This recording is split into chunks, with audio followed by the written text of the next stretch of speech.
much for stopping by the channel. My name's Leah, and let's recap and review Real Housewives of Atlanta. This is season 14, episode 3, and it was a kiki. I laughed at that tea party from hell was funny. It was funny. So let's get into it. We talk about the drama on the timeline if I got juice for y'all. So we gonna talk about this little Twitter beef. Not even really Twitter beef, but this little Twitter spat that Sheree and Drew had. So Drew kicked it off. I want to point that out. Drew kicked it off and Sheree responded. So Drew starts off by saying, if you can't distinguish spring, summer, and September, you probably can't keep your payroll straight. Hashtag RHOA, hashtag joggers. So then Sheree quote tweets her and says, just like you can't keep your marriage straight. Was she wrong for that? Hashtag RHOA, hashtag respect the OG, hashtag she by Sheree. So then Drew responds and says, keep my husband's name out your mouth, hashtag RHOA. And then Sheree responds back by saying, or what? Keep my finances out your mouth. Who the F are you? Who the F are you? A bank teller at Wells Fargo? Hashtag liar. Hashtag never was my assistant. Hashtag who are you? Hashtag I don't know her. Then Sheree tweeted again, instead of paying 3 assistants when you aren't working, you should invest that in a real marriage counselor. Hashtag RHOA, hashtag respect the OG, hashtag lying ass. I'm sorry, y'all. I might have to stay in Sheree. I might, because normally I don't see it for her, but she tickles me when she tickled me this whole entire episode. Let's get into it. The episode starts off and we see Kenya with an event planner. I think her name was like Monet, or yeah, I think it was Monet. And they're planning Brooklyn's 3rd birthday party. It's a tea party theme. Brooklyn's into tea parties. So that's why Kenya is going with the theme. It actually turned out to be nice. Like, when we get to the tea party, I think the wedding planner, event planner. She did an actual great job. Like, I thought it was a beautiful theme. I thought the space was really lovely. I think it was at a museum. But we find out Kenya ends up spending like 10 to 15K, or that was the range on the event. And here's my thing. Like I said, the event was lovely, but Brooklyn is 3. I don't think she gonna remember this. I don't even remember any of my birthdays past a certain age. I think the only birthday I can remember, and I want to say it was like maybe my 4th or my 5th birthday, was because of my mom getting like this huge cake. Like they laid down, like a tarp and just let all of us kids eat the cake with our hands. Like it was a big cake. It was my birthday and we just went to town and it was my cousins there and maybe 1 or 2 friends I had from daycare. And I remember that vividly. But anything past like maybe 5, I don't even remember like my 6th or 15th birthday. What do I? No, I don't. No, I really don't. I mean, but I get Kenya wanting to make this experience lovely for her. Like, she's been waiting so long. Brooklyn is her miracle baby, so of course she's going to spoil her and everything. But I was just like, that's a lot of money for a birthday party that little girl not gonna remember. But mainly it's for Kenya. Kenya wants to spoil her daughter. She wants to be able to go back and show Brooklyn, like, this is what we did for your birthday. So every birthday is gonna be as epic, because last season I think it was the what's it called? Like a Barbie themed birthday. So, and the little girl could barely even walk. So it makes sense. It makes sense. Parents are allowed to splurge on their children, especially if they got the finances and the coin and the money to do it. I'm not gonna hate on nobody doing all of that. We end up finding out that like Mark isn't as involved. Like, Kenya has primary custody, but Mark can come and go as he pleases as long as he stays in the state of Georgia.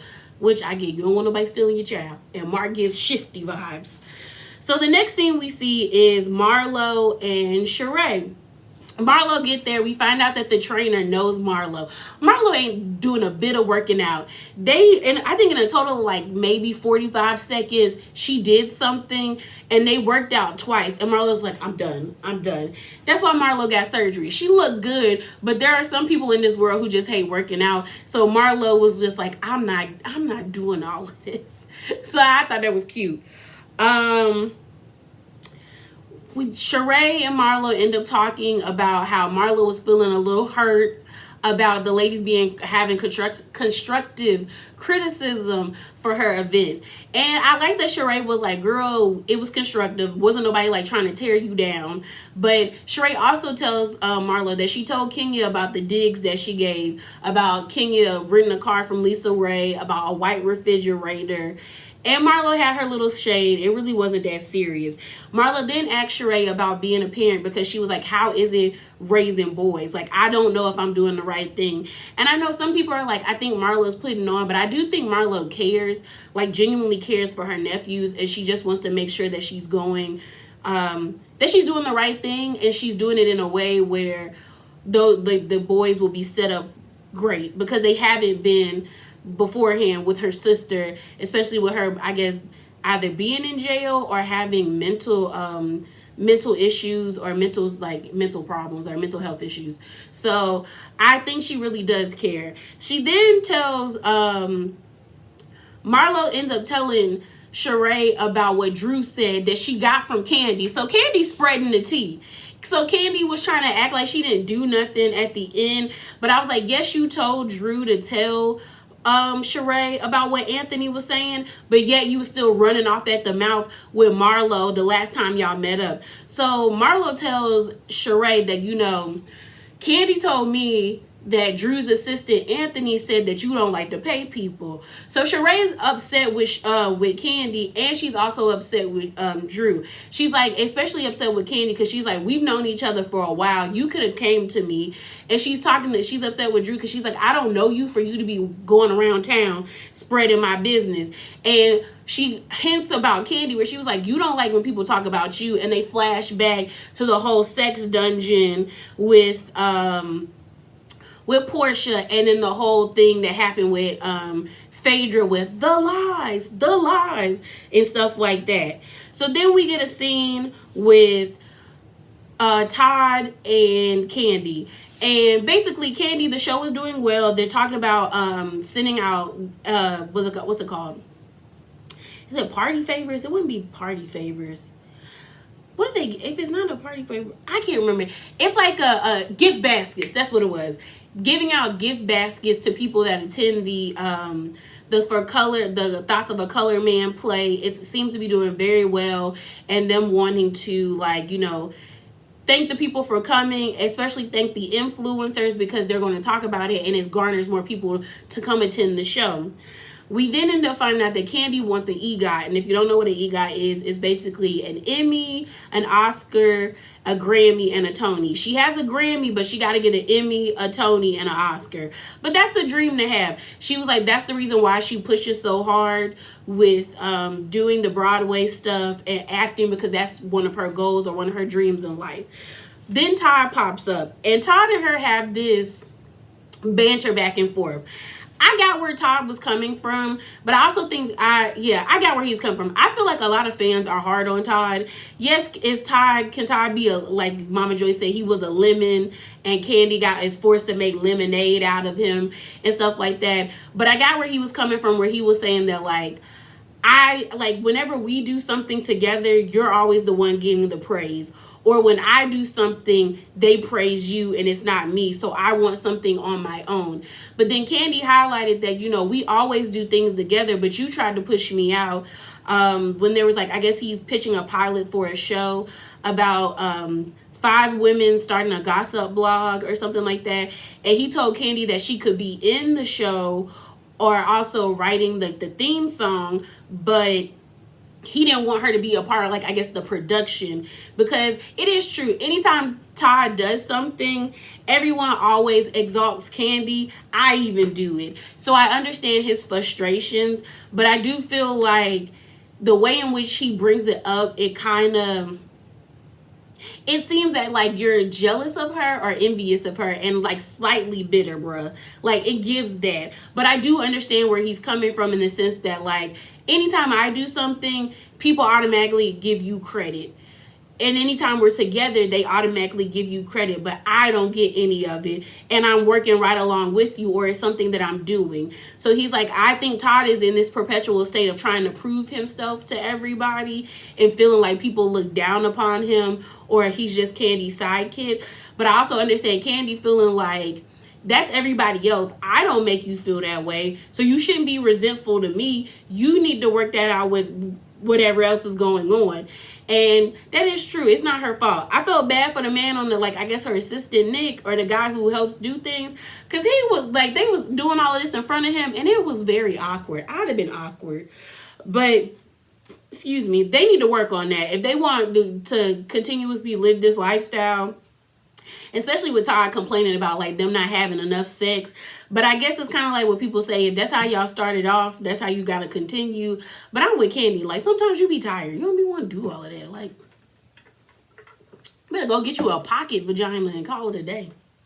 Then there's a scene with Anthony, the assistant, and Drew. They're stopping by, I guess, like a local, what's it called? Toy store. Like one of those upscale toy stores or boutiques. And y'all, Anthony messy. Anthony is messy because there's this clip circulating of Anthony on that one season of Real Housewives, not Real Housewives, Basketball Wives LA. And I was like, are y'all sure that's Anthony? But I heard his voice. I heard that boy's voice. And he kept saying good graces, you know, my good friend, my, like he kept saying, and I don't know if that's the thing. I don't want to make fun of that because I don't know if that's like a speech impediment, like he's stuttering, or if he's just adding that onto his voice, like adding more inflections. I don't know. So I'm not going to knock it.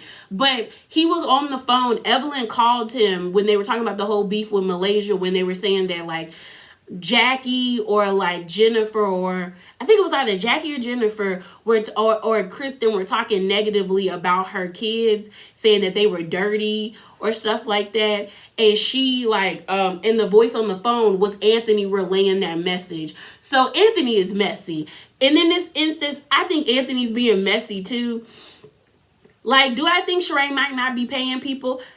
You know, where there's smoke, there's fire. If people are constantly saying that, sis, something is up.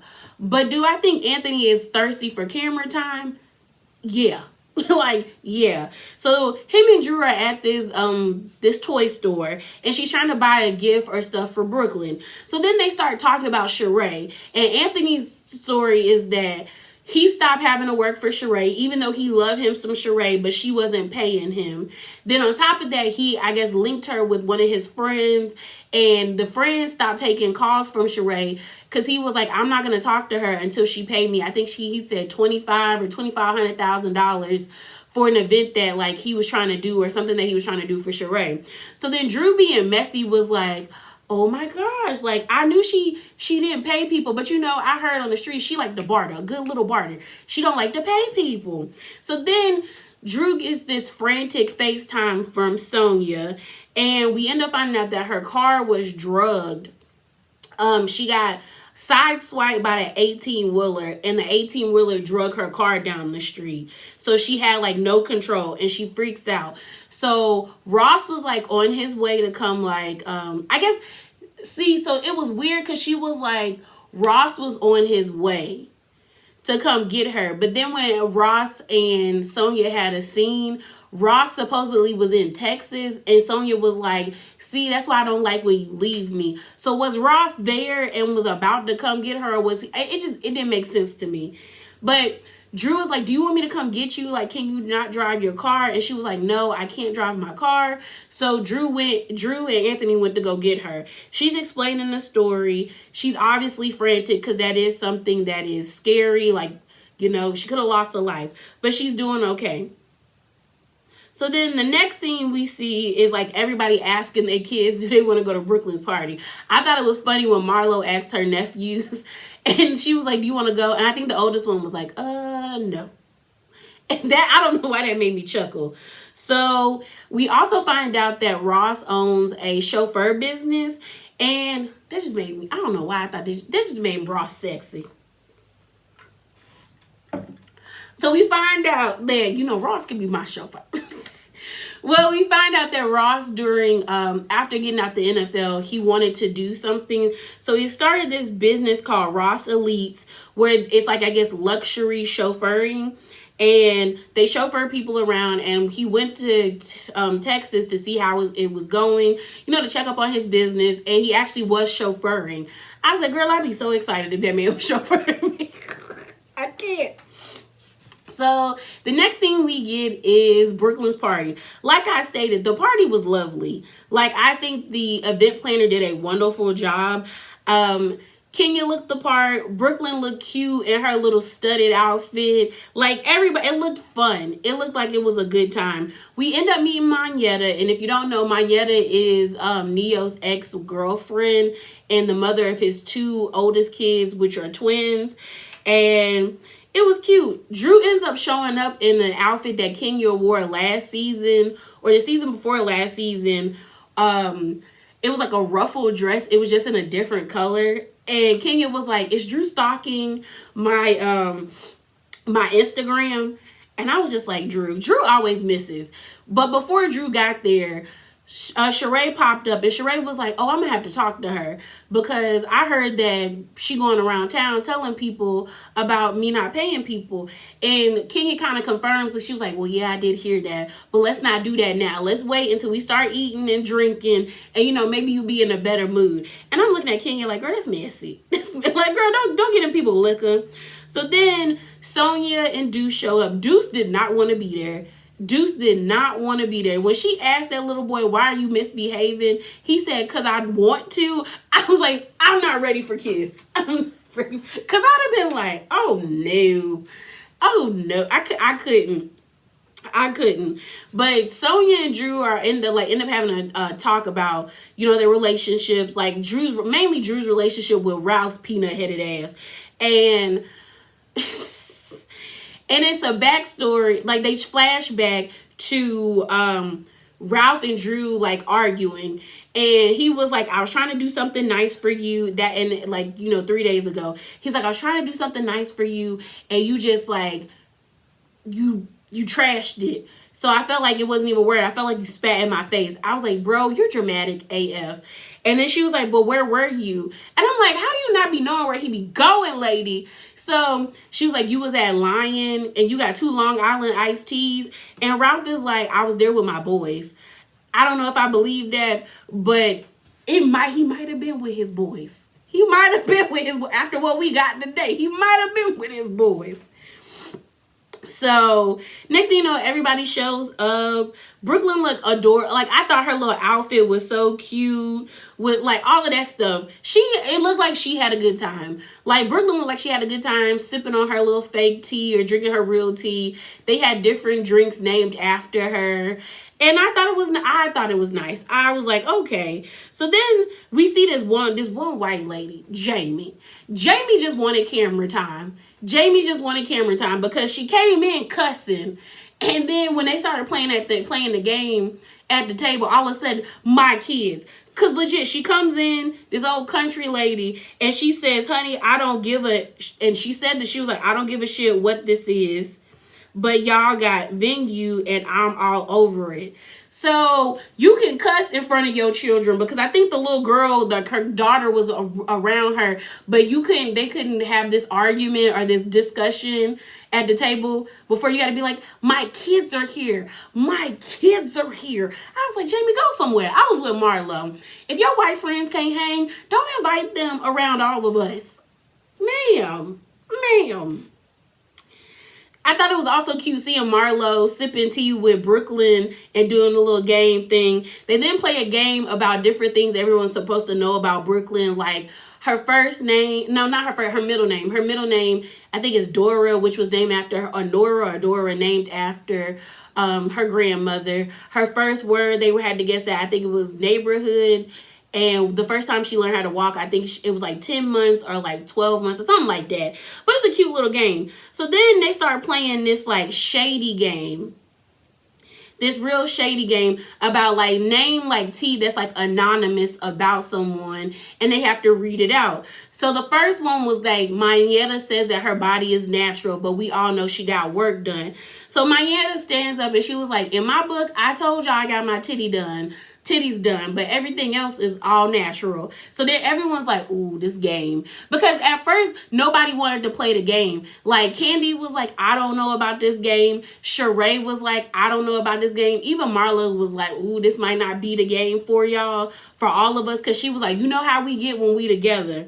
So then the next one was, I heard Candy suck dick in the locker room. So then Candy gets offended, which I was kind of like surprised when I'm like, you're supposed to be Miss Sex Dungeon, Miss I sell sex toys, and that kind of threw you off. But okay, I mean, if it's a lie, it's a lie.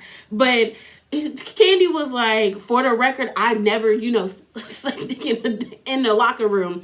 Marla had me weak because Marla was like, did she even go to college to be sucking? And Sheree was like, well, you suck dick everywhere else, so why do you care about this? I was like, oh, this a mess.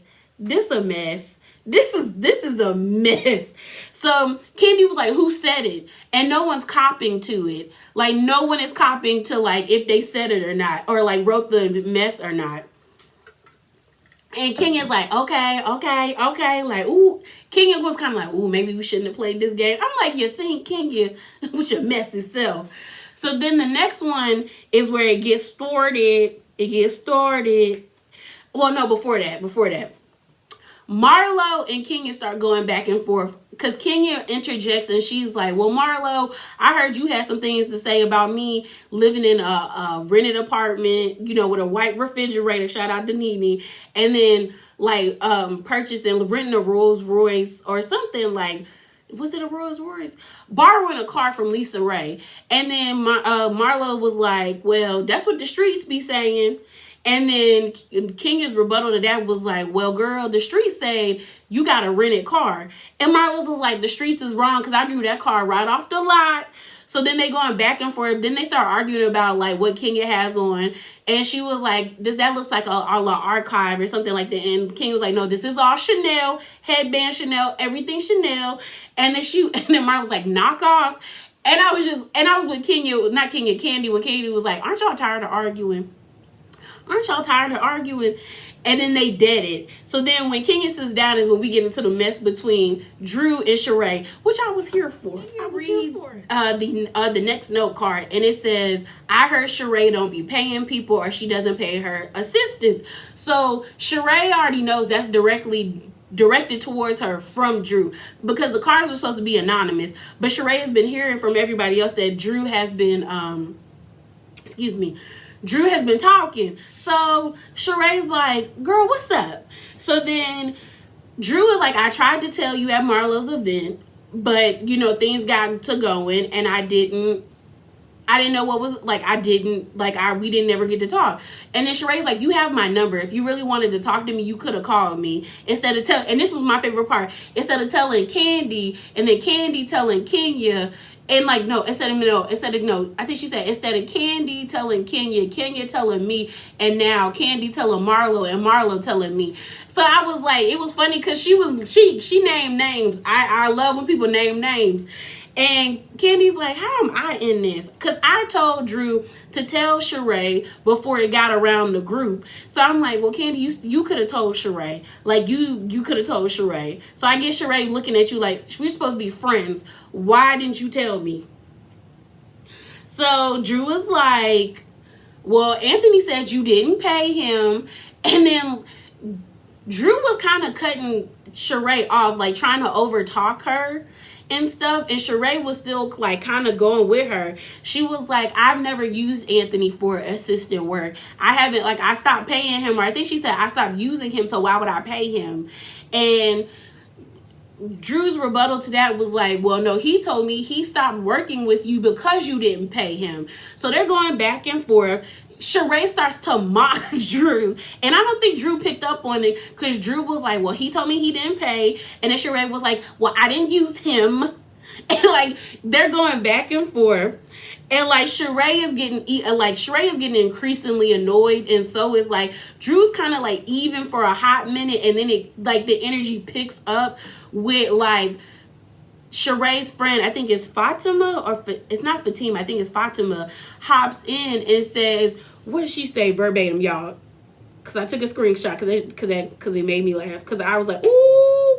And this is where Jamie wanted to be messy. Oh, she said, well, she because Fatima is Sheree's friend, and she said she told me that this guy had been harassing her, and Drew's like, harassing you, and Sheree's like, he kept wanting to be around me, and I didn't want to be around him, and he told me that your husband, and she was like, and this is, she said, isn't this the same guy who told you her husband was gay? And so Drew gets pissed. Keep my husband's name out your mouth. Keep my husband's name out your mouth. Be quiet. And like everybody's expression at the table, like everybody's expressions. Like Sonia was like, and then Candy's eyes was like, ooh. And then Marla was like, gay. And even Kenya was like, ooh. So then Drew is mad. She was like, keep my husband's name out your mouth. Keep my husband's name out your mouth. Like, because that's not what we're going to do. So then Jamie, so like they were going to continue. Then Jamie gets herself up and talk about my kids. There are kids in the room. Why are we talking this way? I'm looking at this like, this is embarrassing. There's kids. Mind you, before the game even got to that point where Fatima, I hope I'm saying that lady's name right, got into the mix and said that Anthony told Sheree that Ralph was gay. She was kikiing at the table when Candy read her thing about sucking ping in the locker room, or when the other person said their body, like Manietta's body, was like plastic. So I was like, you could kiki about that, but now that they getting loud, it's an issue. I was like, Jamie, go somewhere and sit down. So then, Cause you were not embarrassed enough to release that the network could use your likeness. Like you signed the paperwork that you could be on TV. So you were not that embarrassed, ma'am. So Marlo dap up the little white girl sitting next to them. She was like, why can't she be like her? She chill. She was like, hey man, and the little girl said, I don't know why they tickled me. So things get calmed down after that. Kenya goes and calms Jamie down, and she was like, I apologize, let's not let this be personal. And they leave. They end up leaving. So Kenya, I gotta give points to Kenya, because Kenya told Drew right. Kenya was like, let's be clear. You came at her wrong, and she was referring to Fatima, and she was like, because she did the same thing you're doing. She's telling you that this guy is going around saying that your husband is gay, and you're going around telling everyone that he's telling you she didn't pay you. So you gave her all that energy. So then you should be able to understand why Sheree has that energy for you. And she's like, well, Anthony's on probation. And Candy's like, probation? Because of what you not hear that she just said your husband was gay? And Drew's like, oh, no, I didn't hear that. I'm like, Drew, yes, you did hear that, because that's why you were angry. Talking about keep my husband's name out your mouth. So now you're trying to act stupid? I don't know. Because I was like, I don't get how she didn't know that Anthony, like that's what that lady said, because her reaction when she said, well, isn't this the same dude that said that her husband was gay? And Fatima was trying to say that, like, Sheree knew drama mess about you, but she kept it. And that's why she didn't want him around, because he was talking negatively about you. But you keeping him around and he's talking negatively about Sheree. So they break up the scene. They all go sing happy birthday to Brooklyn. The little girl looked like she had a good time. So then they're closing the scene out, or the event out, with everybody trying to leave. And Candy invites them to all come to New York so they can see her play. So what was bugging me was Drew invaded that lady's personal space. So they're having this conversation, and Drew was like, what I did was not that serious. I'm talking about people's finances. You have something about my husband as a woman. I hate when women do that. When woman to woman. No. Because when it was good for you, when you was talking cash money trash about me, all of a sudden this woman to woman, when what I got about you, it hits way harder. Girl, cut it. Keep your mouth closed then, ma'am. Keep your mouth closed then. Because you had so much. For her to be like, keep my husband's name out your mouth when you had Mark's name in your mouth all season after Kenya told you repeatedly she didn't want to talk about that with you. Same thing with Latoya. Latoya even was like, girl, stay out my business in that way. So I'm just like, Drew, what's good for the goose is good for the gander. Like, I'm just like, ma'am. Man, she irked me. She irked me with that when she was like, woman to woman, you should have told me. And I was with Sheree, woman to woman, you should have called me when he was talking about my finances. Now because he talking about your husband, it's an issue. And I was with her friend. She didn't say nothing. Like, this boy has been saying things about your husband being gay when Drew, like, Sheree hasn't said any of that. Sheree probably wasn't even going to spray you with that. Her friend let the cat out the bag. So Sheree got more respect for you than you have for her.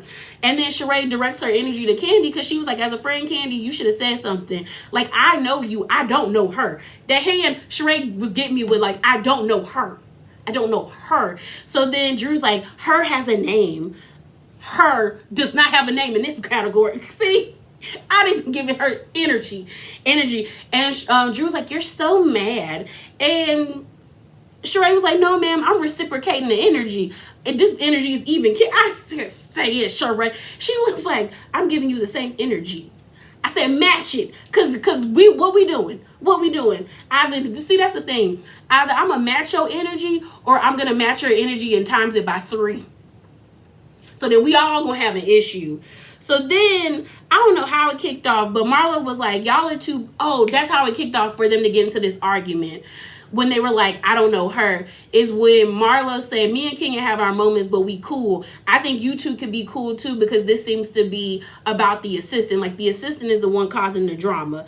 So then Drew starts to put her hand, like legit putting her hand in Sheree's direction. So then Sheree starts doing it too. And then Mayetta, Candy, and even Kenya and Marlo all like, see, that's how you know they're real friends. That is how you know they're real. Like this is, and even if they're not real friends, they have an understanding between each other, because that was the energy that they needed on Potomac. The fact that all of them kind of just was like, no, hold up. Don't be putting your hands in people's faces. And then Drew with that bullshit talking about, I talk with my hands. Girl, that's why I don't see it for her. Because you directly walked near her and was like doing this. And as much as people were like saying Candace had her hands in that lady's face, I know doing this and walking towards somebody would get you popped. Would definitely get you popped. But I was glad the ladies went in between them and was like, no. And the scene ended there. I said, now, Drew, has she cold cocked you? And y'all know we don't be advocating for violence over here on Leology. We don't do that. But if she would have popped you, I'd have understand. I would have understood all of that. I would have understood that, because you directly kept walking towards that lady. And I was glad Candy told you, girl, you ain't heard she had a mean right hook. And then Drew, I gotta mean everything. I mean what? Girl, bye. This was a good episode. So that's it, y'all. That's all I got. Remember to be bravely authentic. Drop down in the comments below and let me know your thoughts. And I'm out, y'all.